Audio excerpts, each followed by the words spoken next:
हर हर महादेव मित्रों, आज मैं 12 ज्योतिर्लिंग की संपूर्ण कथा सुनाने जा रही हूँ। यह 12 ज्योतिर्लिंग के नाम है। जो व्यक्ति प्रातःकाल और सायंकाल के समय इन 12 ज्योतिर्लिंगों के नामों का पाठ करता है, उसके 7 जन्मों के पापों का विनाश होता है।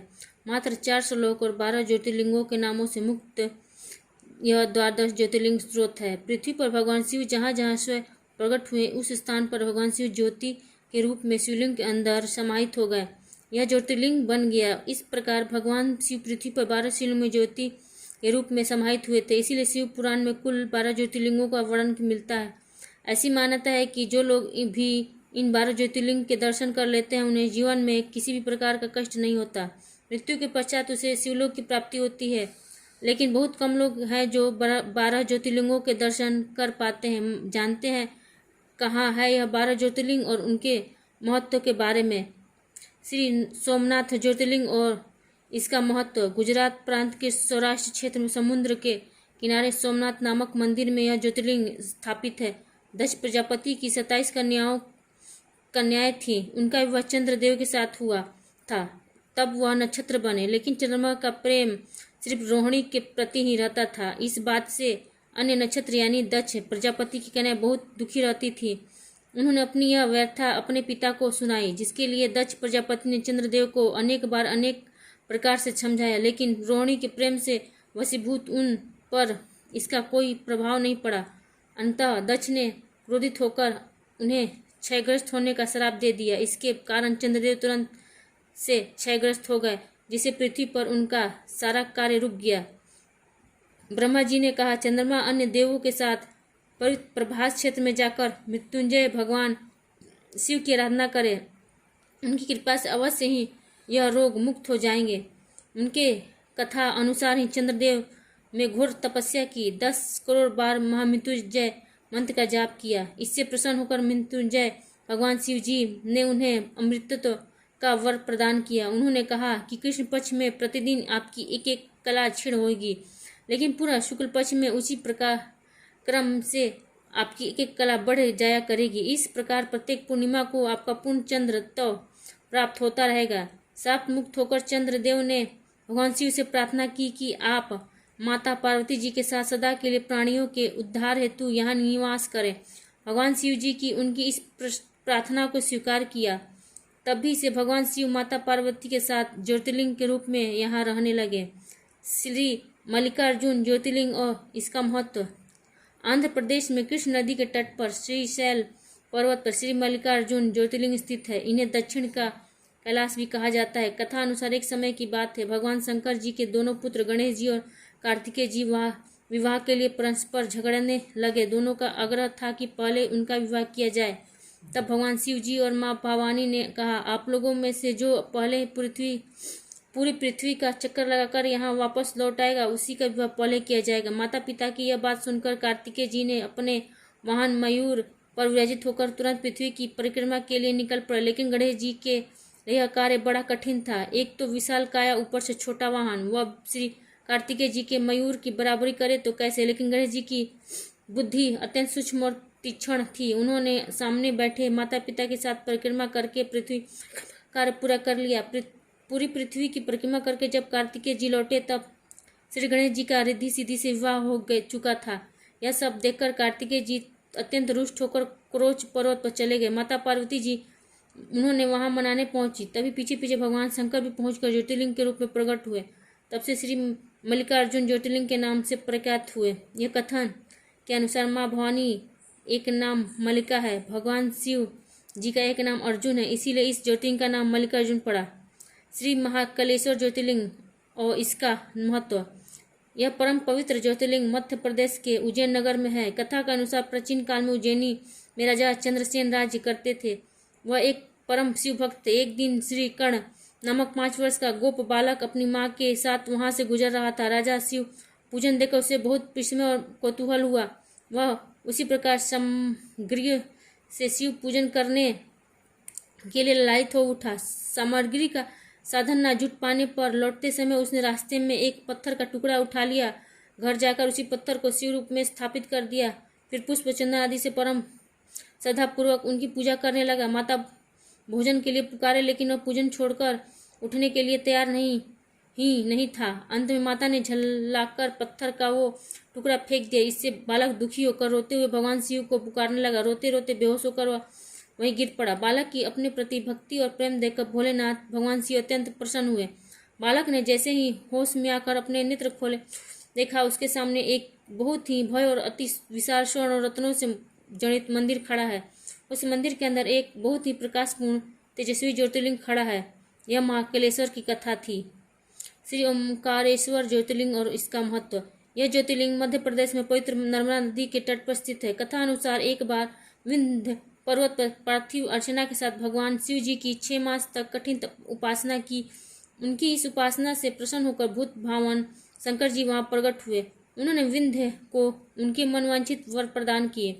विंध्याचल के इस वर प्राप्ति के अवसर पर वहां बहुत से ऋषिगण और मुनिगण भी पधारे। उनकी प्रार्थना पर शिव जी ने अपने ओमकारेश्वर नामक लिंग के 2 भाग किए। एक का नाम ओमकारेश्वर और दूसरे का नाम अमलेश्वर पड़ा। श्री केदारनाथ ज्योतिर्लिंग और इसका महत्व। यह ज्योतिर्लिंग पर्वतराज हिमालय की केदार नामक चोटी पर स्थित है। कथा अनुसार केदार अत्यंत शोभाशाली श्रृंग पर महातपस्वी नर और नारायण ने कई वर्षों तक भगवान शिव जी को प्रसन्न करने के लिए बड़ी कठिन तपस्या की। भगवान शिव जी उनकी कठिन साधना से प्रसन्न हुए। उन्होंने प्रत्यक्ष प्रकट होकर उन दोनों ऋषियों को दर्शन दिए। शिव जी ने उनसे वर मांगने के लिए कहा। भगवान शिव जी की यह बात सुनकर दोनों ऋषियों ने उनसे कहा, प्रभु आप मनुष्यों के कल्याण और उनके उद्धार के लिए अपने स्वरूप को यहाँ स्थापित करने की हमारी प्रार्थना अवश्य ही स्वीकार करें। उनकी प्रार्थना सुनकर भगवान शिव जी ने ज्योतिर्लिंग के रूप में वहाँ वास करना स्वीकार किया। श्री भीमेश्वर ज्योतिर्लिंग और इसका महत्व। यह ज्योतिर्लिंग महाराष्ट्र के सह्याद्री की पहाड़ी पर स्थित है। कथा अनुसार प्राचीन काल भीम नामक एक महाप्रतापी राक्षस था। वह महाबली राक्षस राज रावण के छोटे भाई कुंभकर्ण का पुत्र था। उसने कामरूप के परम शिवभक्त राजा सुदक्षिण पर आक्रमण किया। उन्हें मंत्रियों पर अनुचरी सहित बंदी बना लिया। इधर राक्षस भीम के बंदी गृह में पड़े हुए राजा सुदक्षिण ने भगवान शिव का ध्यान किया। वे अपने सामने पार्थिव शिवलिंग रखकर अर्चना कर रहे थे।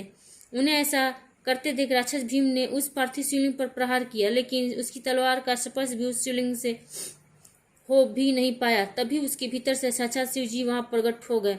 उन्होंने अपनी हुंकार मात्र से उस राक्षस को वहीं जलाकर भस्म कर दिया।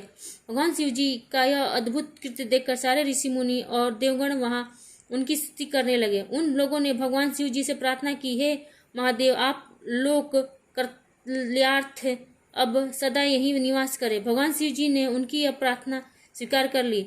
वहां वह ज्योतिर्लिंग के रूप में सदा के लिए निवास करने लगे। उनका यह ज्योतिर्लिंग भीमेश्वर के नाम से विख्यात हुआ। श्री काशी विश्वनाथ ज्योतिर्लिंग और इसका महत्व। यह ज्योतिर्लिंग उत्तर भारत के प्रसिद्ध नगर काशी में स्थित है। भगवान शंकर पार्वती जी से विवाह करके कैलाश पर्वत पर रह रहे थे, लेकिन वहाँ पिता के घर पर ही विवाहित जीवन बिताना माँ पार्वती जी को अच्छा नहीं लग रहा था। एक दिन उन्होंने भगवान शिव जी से कहा, आप मुझे अपने घर ले चलिए, यहाँ रहना मुझे अच्छा नहीं लगता। सारी लड़कियाँ शादी के बाद अपने पति के घर जाती हैं, मुझे पिता के घर में ही रहना पड़ रहा है। ऐसा माँ पार्वती जी ने इसलिए कहा क्योंकि वह पर्वतराज हिमालय की पुत्री थी। तब भगवान शिव जी ने उनकी यह बात स्वीकार कर ली। माता पार्वती को साथ लेकर अपनी पवित्र नगरी काशी में आ गए। यहाँ आकर वे विश्वनाथ ज्योतिर्लिंग के रूप में स्थापित हो गए। श्री त्र्यंबकेश्वर ज्योतिर्लिंग और इसका महत्व। यह ज्योतिर्लिंग महाराष्ट्र प्रांत में नासिक में 30 किलोमीटर दूर पश्चिम में स्थित है। इसकी कथा इस प्रकार है। एक बार महर्षि गौतम जी के तपोवन में रहने वाले ब्राह्मणों की पत्नियां किसी बात पर उनकी पत्नी अहिल्या से नाराज हो गई। उन्होंने अपने पतियों को ऋषि गौतम जी का अपकार करने को प्रेरित किया। उन ब्राह्मणों ने इसके निमित्त भगवान गणेश जी की आराधना की। उनकी आराधना से प्रसन्न होकर श्री गणेश जी ने प्रकट होकर उनसे वर मांगने को कहा। तब उन कहा, हे प्रभु, यदि आप हम पर प्रसन्न है तो किसी प्रकार ऋषि गौतम जी को इस आश्रम के बाहर निकाल दे। उनकी यह बात सुनकर श्री गणेश जी ने ऐसा वर मांगने के लिए उन्हें समझाया, लेकिन वे अपने आग्रह पर अडिग रहे। अतः श्री गणेश जी को विवश होकर उनकी बात माननी पड़ी। वे एक दुर्बल गाय का रूप धारण कर ऋषि गौतम जी के खेत में जाकर रहने लगे। गाय को फसल चरते देखकर बड़े नरमी के साथ हाथ में रुढ़ लेकर उसे हाँकने के लिए आगे बढ़े। उस रुढ़ का स्पर्श होते ही वह गाय वहीं मरकर गिर पड़ी।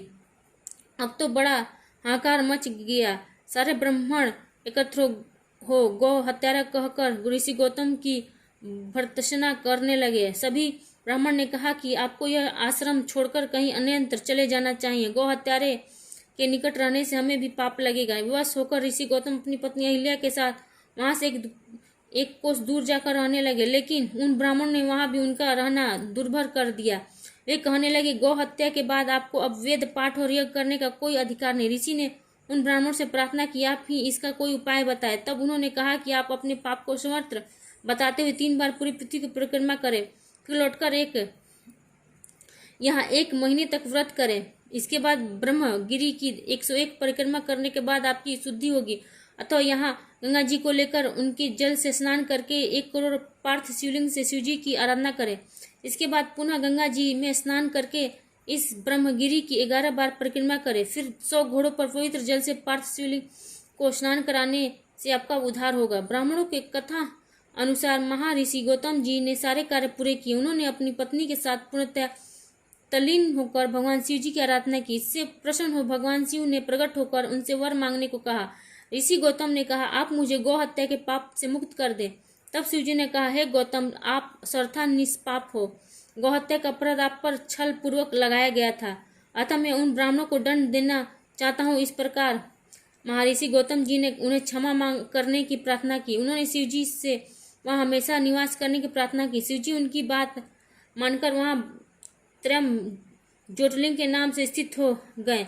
गौतम जी द्वारा लाई गई गंगा जी भी वहां पास में गोदावरी नाम से प्रवाहित होने लगी। श्री बैद्यनाथ ज्योतिर्लिंग की इसका महत्व। यह ज्योतिर्लिंग झारखंड प्रांत के सथाल परगना में स्थित है। इसकी कथा दशानन रावण से जुड़ी है।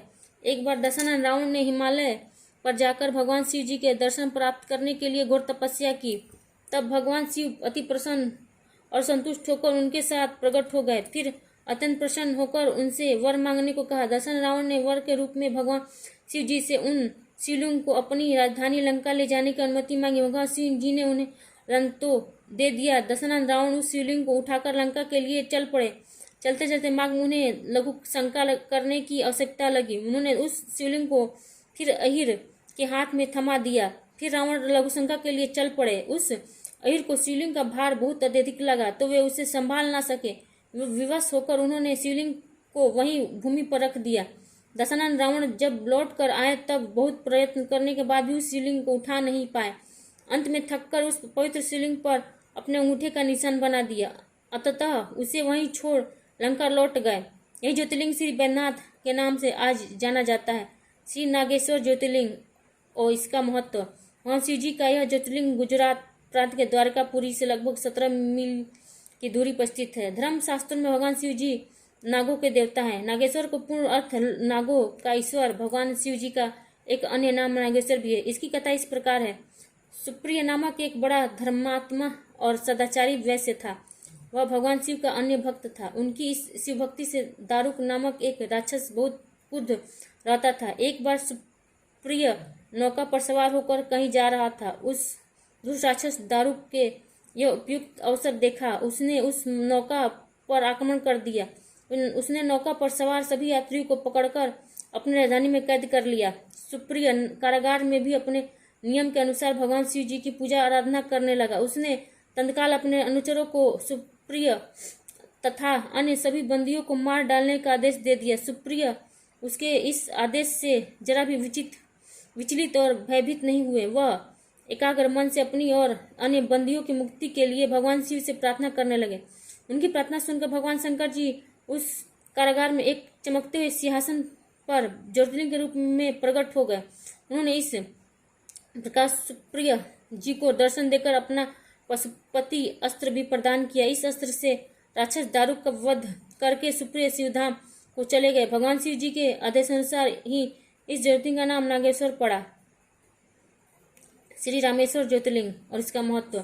यह ज्योतिर्लिंग तमिलनाडु राज्य के रामनाथपुरम नामक स्थान पर स्थित है। इस ज्योतिर्लिंग की स्थापना मर्यादा पुरुषोत्तम भगवान श्री रामचंद्र जी ने की थी। इसीलिए इस ज्योतिर्लिंग को भगवान श्री राम जी का नाम रामेश्वर दिया गया। जब भगवान श्री रामचंद्र जी लंका पर चढ़ाई करने के लिए जा रहे थे तब उन्होंने इस स्थान पर समुद्र की बालू से शिवलिंग बनाकर उसकी पूजा किया था। श्री घृष्णेश्वर ज्योतिर्लिंग, और इसका मतलब द्वादश ज्योतिर्लिंग में यह अंतिम ज्योतिर्लिंग है। यह घुस्मेश्वर या खुस्मेश्वर के नाम से भी प्रसिद्ध है। यह महाराष्ट्र के संभाजीनगर के दौलताबाद के पास स्थित है। इसकी कथा इस प्रकार है। दक्षिण देश में देवगिरी पर्वत के निकट सुधर्मा नामक एक अत्यंत तेजस्वी और तपोनिष्ठ ब्राह्मण रहता था। उनकी पत्नी का नाम सुदेहा था। उन दोनों में परस्पर बहुत प्रेम था, लेकिन उन्हें कोई संतान नहीं थी। उन्होंने सुधर्मा से अपनी छोटी बहन से दूसरा विवाह करने का आग्रह किया। सुधर्मा अपनी पत्नी की छोटी बहन घुसमा को ब्याह कर अपने घर ले आए। घुसमा एक सदाचारिणी स्त्री थी। वह भगवान शिव जी की अन्य भक्त थी। वह प्रतिदिन 101 पार्थिव शिवलिंग बनाकर सच्ची निष्ठा के साथ उनका पूजन करती थी। भगवान शिव जी की कृपा से उसे एक अत्यंत सुंदर और स्वस्थ बालक ने जन्म दिया। धीरे धीरे वह जवान हो गया, उसका विवाह भी हो गया।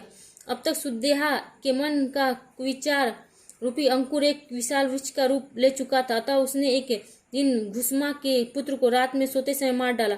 उसके शव को ले जाकर उसने उसी तालाब में फेंक दिया जिसमें घुसमा प्रतिदिन पार्थिव शिवलिंगों का विसर्जन करती थी। सुबह होते ही सबको इस बात का पता लगा, लेकिन घुसमा नित्य की भांति भगवान शिव जी की आराधना में तल्लीन रही। पूजा समाप्त करने के बाद वह पार्थिव शिवलिंग को तालाब में छोड़ने के लिए चल पड़ी। जब वह तालाब से लौटने लगी, उसी समय उसका पुत्र तालाब के भीतर से निकलकर आता हुआ दिखाई पड़ा। उसी समय भगवान शिव जी ने भी वहां प्रकट होकर वह वर मांगने को कहा। घुसमा ने हाथ जोड़कर भगवान शिव जी से कहा, यदि आप मुझ पर प्रसन्न हैं तो मेरी उस अभागिन बहन को क्षमा कर दे। आपकी दया से मेरा पुत्र वापस मिल गया। आप लोग कल्याण के लिए इस स्थान पर हमेशा के लिए निवास करें। भगवान शिव जी ने उसकी यह दोनों बातें स्वीकार कर ली। भक्त घुसमा के आराध्य होने के कारण वे यहाँ घुमेश्वर महादेव के नाम से विख्यात हुए। इस प्रकार द्वादश ज्योतिर्लिंग की कथा संपूर्ण होती है। वीडियो अच्छी लगी तो लाइक करें, शेयर करें, बेल आइकन बटन दबाएं।